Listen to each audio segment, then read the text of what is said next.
2, a partir do versículo de número 18.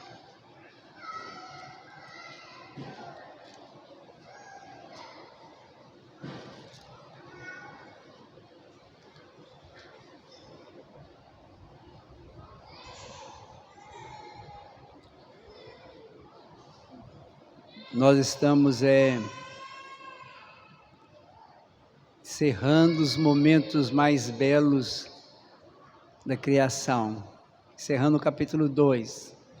Quando começarmos o 3, começamos os problemas. Então, Gênesis 2, a partir do versículo 18. Disse mais o Senhor Deus: não é bom que o homem esteja só. Far-lhe-ei uma auxiliadora que lhe seja idônea. Havendo, pois, o Senhor Deus formado da terra todos os animais do campo e todas as aves dos céus, trouxe-os ao homem para ver como esse lhes chamaria. E o nome que o homem desse a todos os seres viventes, esse seria o nome deles. Deu nome o homem a todos os animais domésticos, às aves dos céus e a todos os animais selváticos. Para o homem, todavia, não se achava uma auxiliadora que lhe fosse idônea. Então o Senhor Deus fez cair pesado sono sobre o homem, e este adormeceu. Tomou uma das suas costelas e fechou o lugar com carne. E a costela que o Senhor Deus tomara ao homem, transformou-a numa mulher. Ele trouxe. E disse o homem: esta afinal é osso dos meus ossos, é carne da minha carne, chamar-se-á varoa, porquanto do varão foi tomada. Por isso deixa o homem pai e mãe e se une à sua mulher, tornando-se os dois uma só carne. Ora, um e outro, o homem e sua mulher, estavam nus e não se envergonhavam. Meus irmãos, assim como a formação do homem, do versículo 4 até o versículo 17, foi e é um detalhamento da criação do homem nesse sexto dia que ele foi criado. Nós ainda estamos nesse período e agora o texto que lemos é a formação da mulher. Se você perceber, é um detalhamento de como a mulher foi formada e tem aqui o objetivo. Mas tem também alguma coisa que é interessante aqui nesse texto, porque o texto diz que o homem já tinha dado nome aos animais. Nós vamos ver isso no texto. Ele já tinha dado nome aos animais quando não encontra uma auxiliadora, não lhe encontra uma esposa. E aí Deus faz, dá a ele um sono, coloca ele aqui, segundo o versículo 21, ele cai num pesado sono e Deus tira uma costela e forma a mulher. Nós vamos ver algumas coisas nesse texto que nós precisamos de refletir um pouco nos nossos dias, e nós vamos pensar aqui um pouco no texto. Você fica com o seu texto aberto. Nós vamos começar aí no versículo 18, quando no versículo 18 nós encontramos, nós já havíamos visto quando ele resume a criação no início do capítulo 2, ele vai dizer que tudo que Deus fez era bom, mas aqui ele vem com uma negativa, quando ele começa o versículo 18 dizendo: disse mais o Senhor Deus, não é bom que o homem esteja só. Aqui, meus irmãos, ele não está dizendo que a criação não era boa. Ele está dizendo que tudo que ele fez era muito bom. O que ele está fazendo uma afirmativa aqui é que não é bom que o homem esteja só. Ele está dizendo que o homem não deveria viver só. Então a solidão não é boa para o homem. O ser humano não foi criado para a solidão. Por que o ser humano não foi criado à solidão? Se você for pensar lá atrás, quando ele diz assim: façamos o homem a nossa imagem, nossa semelhança, o nosso Deus não é Deus de solidão. Nós cremos numa trindade, Deus Pai, Deus Filho, Deus Espírito, que vive numa unidade perfeita, então não tem solidão, não pode ter solidão. Então o homem, criado à imagem e semelhança de Deus, ele não era bom que esse homem ficasse só. E a única coisa que não estava boa era essa solidão do homem. E a solidão do homem, nessa vida dele aqui, ele não estava boa. Então ele precisava de uma companheira. E meus irmãos, ele precisava de Eva para cumprir o seu mandato, porque ele havia recebido uma ordem: você vai cuidar do jardim, você vai cultivar o jardim e você vai guardar o jardim. Eu falei que semana passada, guarda essa palavra guardar, nós vamos chegar nela. Então, Deus tinha dado essa ordem a ele, e ele precisava de uma auxiliadora, que cuidasse, que ajudasse ele nesse mandato. Uma ordem que ele havia recebido, ele foi criado para reprodução, e ele não tinha como reproduzir sem a mulher. Não havia como ele reproduzir sem a mulher. Nós falamos aqui já, mencionamos sobre isso, que toda a criação Deus abençoou para que os animais se reproduzissem, as aves se reproduzissem, e também abençoou o homem para que ele se reproduzisse. Então não havia reprodução sem Eva, não haveria reprodução sem a mulher. Então Adão precisava de Eva para a sua companhia, ele precisava da mulher para ajudá-lo a cuidar do jardim, ele precisava dela para a reprodução. E o versículo 18 fala: far-lhe-ei uma auxiliadora que lhe seja idônea. Eu vou fazer uma auxiliadora para ele. E aí Deus vai no versículo 19 e 20, ele havendo, pois, o Senhor Deus formado da terra todos os animais do campo, trouxe esses animais junto ao homem e o homem deu nome a todos os animais domésticos. E assim que esse nome que ele deu, foi o nome que esses animais receberam. Aqui, meus irmãos, tem uma questão que é necessário que a gente entenda. Adão, ele tinha os 3 ofícios que nós encontramos no segundo Adão.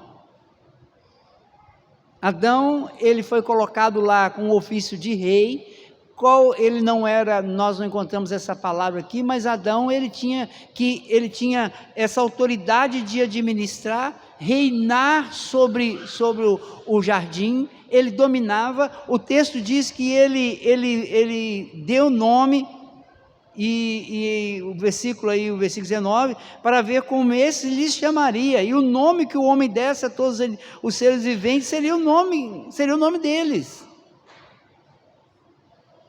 Ele deveria, nós vamos encontrar isso lá mais na frente, ele deveria ter estabelecido a regra, ou ter cumprido a regra, porque um papel do rei é fazer com que as leis se cumpram. Ele deveria ter cumprido a regra de não comer da árvore do bem e do mal, do conhecimento, que nós vamos encontrar no capítulo 3, que ele vai comer. Ele deveria adorar a Deus, ele deveria ser aquele que comandasse a adoração no jardim templo. Ele estava num lugar que era considerado um templo de adoração, ele deveria fazer tudo isso, e ele precisava de uma companhia. Então esses versículos 19 e 20, Deus forma todos os animais, os pássaros, e ele traz esses animais, e o homem dá nome. Deu nome ao homem a todos os animais domésticos, as aves dos céus e todos os animais selváticos. Para o homem, todavia, não se achava uma auxiliadora que fosse idônea. Aqui nós encontramos uma questão muito séria, e eu quero que você preste atenção nisso. Meus irmãos, não se achou uma auxiliadora que lhe fosse idônea. O termo aqui não achou alguém que o auxiliasse. É necessário que nós prestamos atenção nisso, porque, meus irmãos, nós somos complementaristas. O que é ser complementarista? Nós temos uma visão de que o homem precisa da mulher para complementar. Existe uma teoria no mundo de que o homem é igual à mulher, ou a mulher é igual ao homem. A teoria igualitarista. Diante de Deus nós somos todos iguais, mas na criação Deus cria a mulher para complementar o homem, e a mulher precisa do homem para complementá-la. O homem não podia viver só, e ele precisava de uma auxiliadora. O texto está dizendo isso. Então, um complementando o outro, pessoas diferentes, macho e fêmea, com um mandato a cumprir e que se complementam. Existe uma ideia de que o homem é igual à mulher. O homem não é igual à mulher. Eles são criados de forma diferentes, eles são criados, não envolve aqui, não estou falando aqui de capacitação intelectual, não estou dizendo que o homem tem mais capacidade do que a mulher, não é isso que nós estamos falando. Nós estamos falando que Deus criou a mulher para complementar o homem, porque era necessário ter uma auxiliadora. Está escrito no texto. Ele diz, não se achava uma auxiliadora que lhe fosse idônea. Aí ele diz o texto, versículo 21, então o Senhor Deus fez cair pesado sono sobre o homem, e esse adormeceu, tomou uma das suas costelas, fechou o lugar com carne. Então a mulher, ela não é formada da terra. É uma questão interessante aqui, como se ela fosse uma segunda criação. Não é isso. Eu creio que claro, Deus é sábio, e aqui é pensamento meu, pessoal, que se Deus tivesse feito a mulher do barro da terra, são duas criações. Não, o que o Senhor faz? Ele dá um sono ao homem, tira dele uma costela e forma a mulher. E ele vai dizer no versículo 22, a costela que o Senhor Deus tomara a mulher, do homem, transformou numa mulher, ele a trouxe. O que o texto está nos ensinando? Que a costela de Adão é transformada em uma mulher, e Deus, interessante que Deus não sopra sobre ela o que ele fez com Adão. Quando ele cria Adão, ele sopra sobre ele e dá a ele, e Adão se torna alma vivente. Ele não sopra sobre ela. Por que ele não sopra sobre ela? Porque ela nada mais é do que parte dele. Ele tira da costela e forma. Isso nos faz a entender de forma muito clara que não há aqui uma questão de quem é melhor ou quem é pior. Não é isso. O que nós encontramos aqui é que Deus, nessa criação, nós vamos encontrar em todos os outros textos, nós lemos aqui o texto de Coríntios, que Deus coloca por causa da criação. Nós vamos ler outros textos, que algumas questões que Deus deu para o homem fazer, e é o homem que tem que fazer. Nós vamos encontrar isso lá no próximo capítulo. Guarda a palavra guardar. Porque nós vamos ver isso lá no próximo capítulo, no capítulo 3, quando nós vamos ver o Senhor cobrando dele, o homem, pelo que acontece no capítulo 3. A responsabilidade é dele. Então, o texto nos mostra que ele tirou do homem a mulher, trouxe a mulher até ele, e aí o versículo 23, e disse o homem: essa afinal é o osso dos meus ossos, carne da minha carne, chamar-se-á varoa, porquanto do varão foi tomada.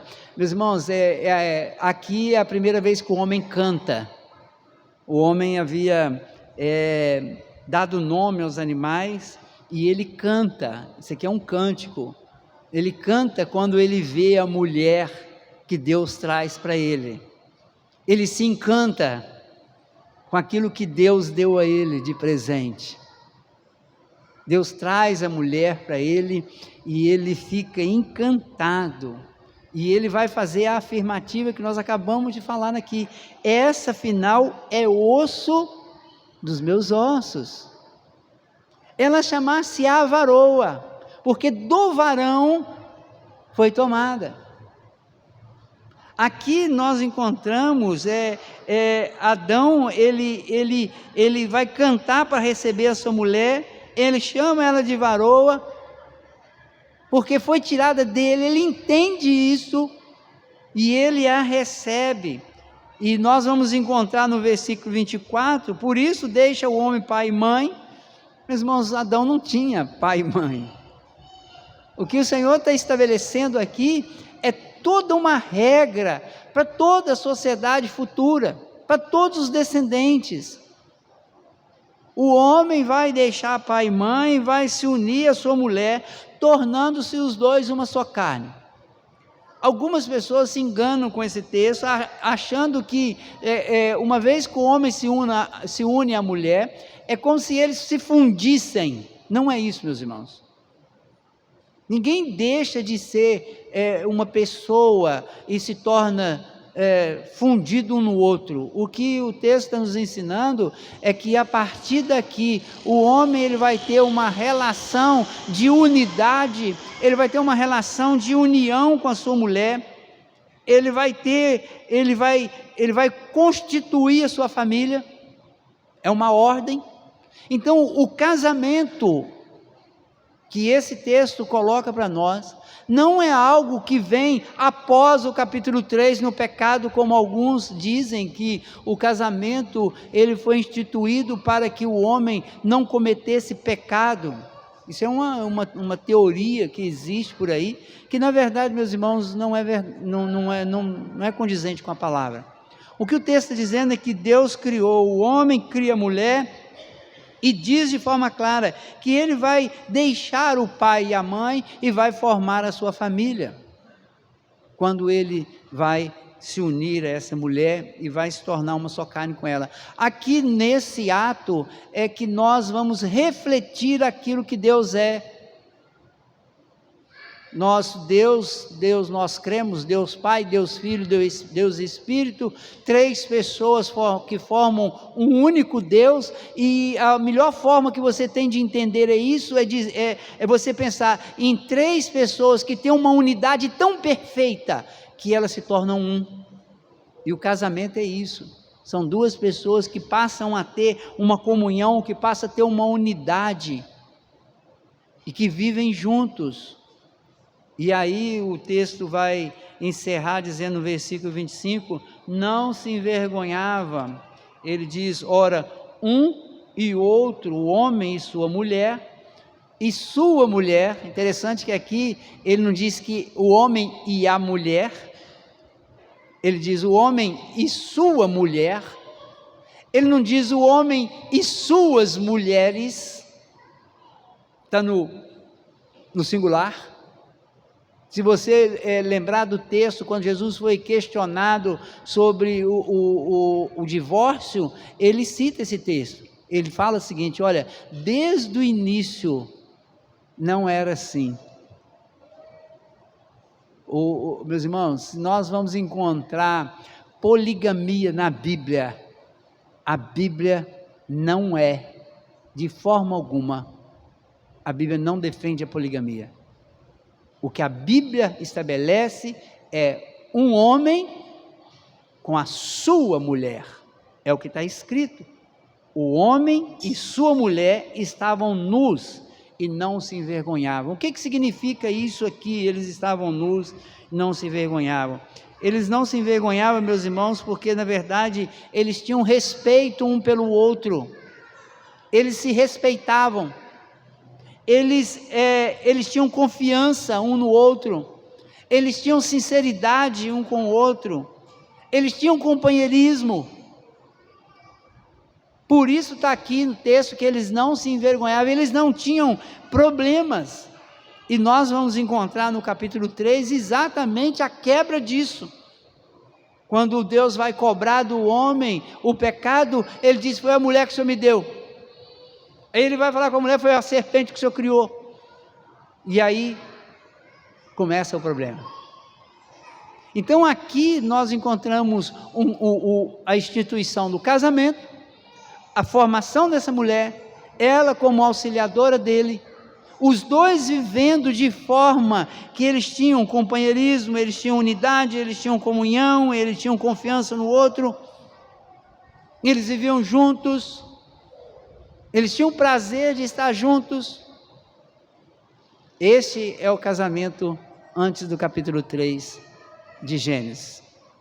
Depois nós vamos encontrar os problemas a partir do capítulo 3. O que é que esse texto nos ensina sobre Deus que nós precisamos de aprender aqui nesse texto? Primeiro, que Deus é um Deus da providência. Ele forma a mulher depois do homem entender que precisava de uma auxiliadora. Preste bem atenção nisso aqui. Deus forma a mulher depois de que o homem entendeu que ele não achou alguém que fosse idôneo para ficar com ele. Ele não achou entre os animais. Aí Deus dá a ele, Deus providencia para ele uma auxiliadora. Deus é sábio, meus irmãos. Ele forma a mulher do homem para que ele saiba que ela não é diferente dele, ela provém dele, e ele precisa entender isso. Ela é carne, da minha carne, ela é sua carne. Nas funções, é necessário que a gente guarde isso. Nas funções, eles são diferentes. Na criação, ele procede dela, ele é igual. Nas funções, nós vamos ter a diferença do homem e da mulher. Então Deus é um Deus de providência, que providencia para o homem a sua auxiliadora, a sua mulher. Deus é sábio, Deus é misericordioso, porque Ele providencia e faz com que essa mulher e esse homem tenham comunhão, tenham unidade, que vai refletir a Trindade. E aí, meus irmãos, o que o inimigo vai conseguir fazer a partir do capítulo 3 é exatamente quebrar tudo isso. O que nós encontramos aqui? Que o homem, na sua formação, ele era feliz, ele não tinha problemas de casamento, ele não tinha problema de relacionamento, ele não tinha problema de sentar debaixo da árvore e conversar com a sua esposa, ele não tinha problema de identidade, ele tinha comunhão com a sua esposa.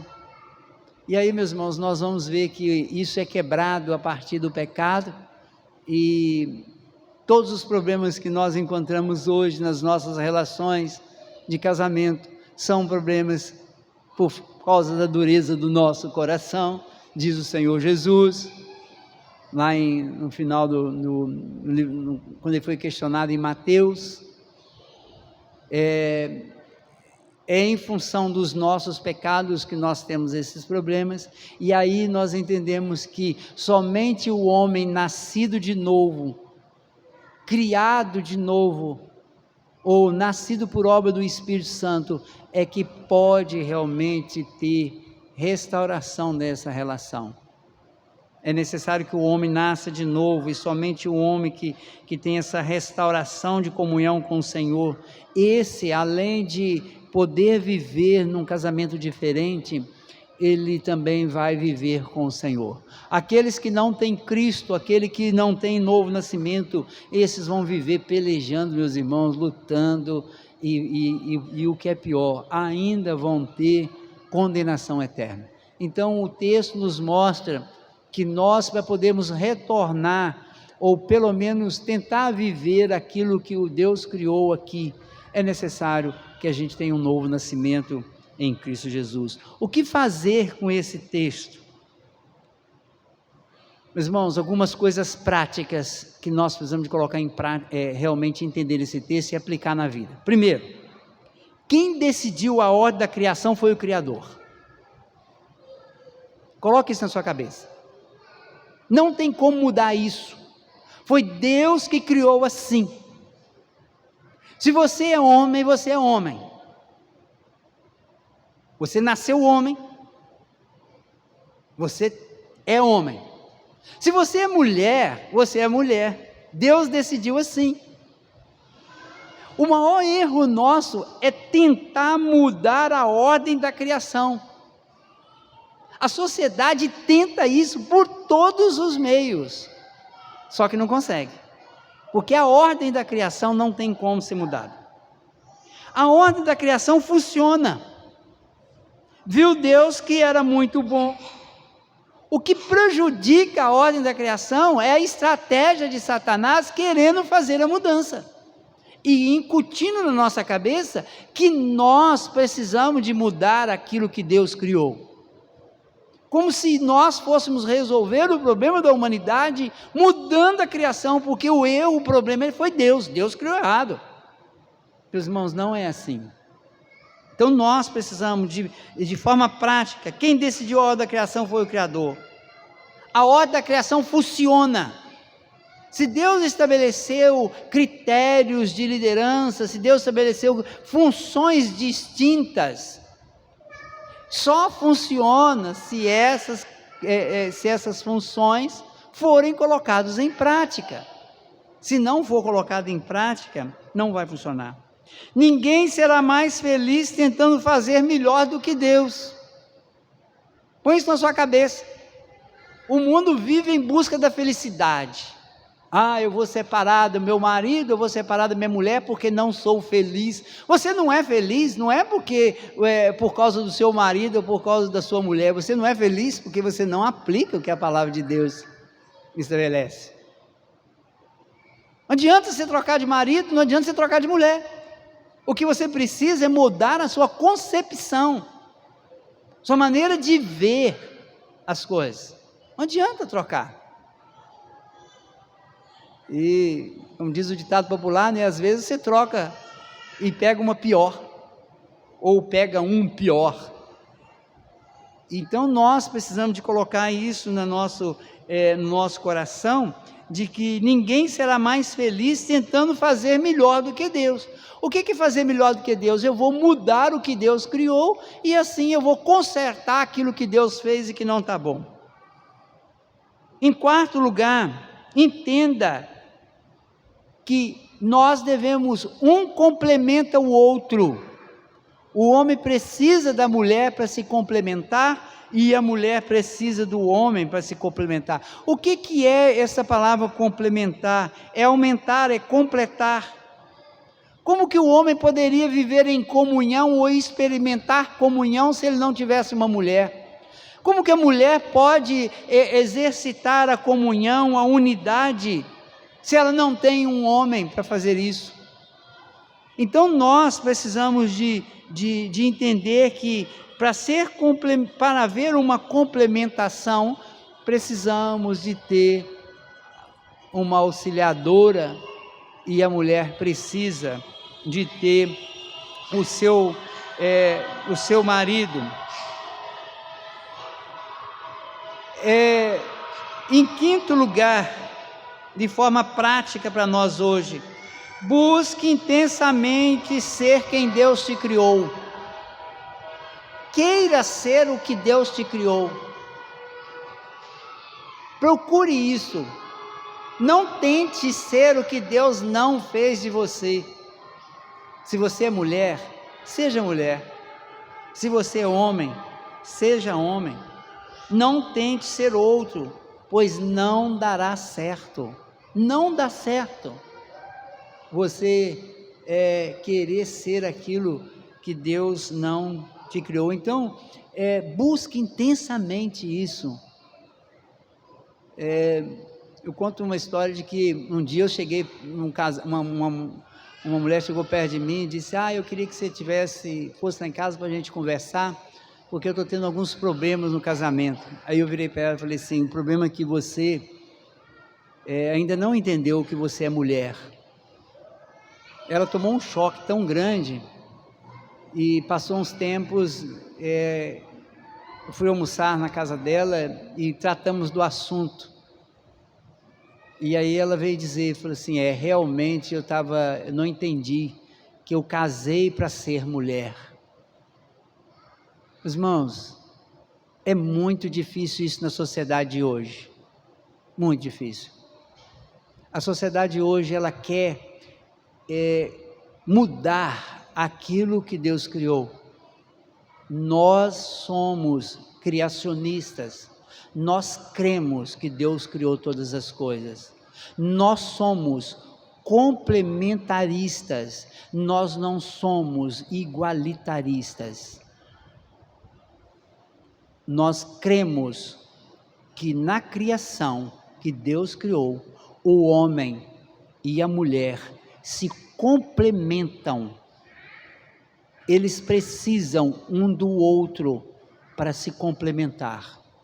Isso não é uma questão que envolve apenas relação sexual ou relação de sociedade. O homem precisa da mulher para se complementar e a mulher precisa do homem. E a sociedade hoje prega de todas as formas de que um homem é igual a uma mulher e que eles podem ser independentes. Viu Deus que não era bom que o homem estivesse só. Não tem como, meus irmãos, não tem como. Eu quero concluir dizendo o seguinte: Deus criou o homem e a mulher para refletirem a sua unidade. Deus cria o homem e a mulher para que eles pudessem refletir isso. E nós só conseguiremos isso se formos quem Deus nos criou, se formos aquilo que Deus nos criou, homem e mulher. Só seremos felizes sendo e exercendo a função criada por Deus. Não há felicidade, não há alegria, não há prazer querendo ser aquilo que Deus não criou. Então que nós possamos entender isso, colocar isso em prática, lutar muito, enfrentar muitos desafios que nós enfrentamos, saber que isso é necessário, que nós precisamos uns dos outros, homem e mulher, que as funções estabelecidas na palavra de Deus, elas são para ser exercidas, são para ser aplicadas, porque nós não temos como fugir dessa realidade. Eu gostaria que você fechasse seus olhos e se perguntasse. Eu quero que você faça uma pergunta aqui, preste bem atenção no que eu vou falar aqui. Qual é a visão que você tem? Qual é a visão que você tem com relação a um texto desse? A sociedade já conseguiu incutir na sua cabeça o igualitarismo, que tudo é igual, e que é você que decide quem você é. Meus irmãos, se isso está acontecendo com você, eu quero dizer uma coisa: reflita, peça a Deus e diga ao Senhor: Senhor, eu quero que o Senhor trabalhe na minha mente, no meu coração. Não deixe que a sociedade moderna venha a dizer para você que a Bíblia está ultrapassada e que nós precisamos de mudar a sociedade, precisamos de mudar o que Deus criou, porque nós não precisamos de mudar o que Deus criou. O que nós precisamos é de viver o que Deus criou. É isso que nós precisamos. Então feche seus olhos, ore ao Senhor, que nós durante alguns instantes, nós vamos também passar para a nossa ceia. Eu quero chamar os presbíteros aqui, mas feche seus olhos e ore ao Senhor, que daqui a pouco nós vamos iniciar a nossa ceia. Enquanto isso, vai refletindo sobre aquilo que você ouviu nesta noite.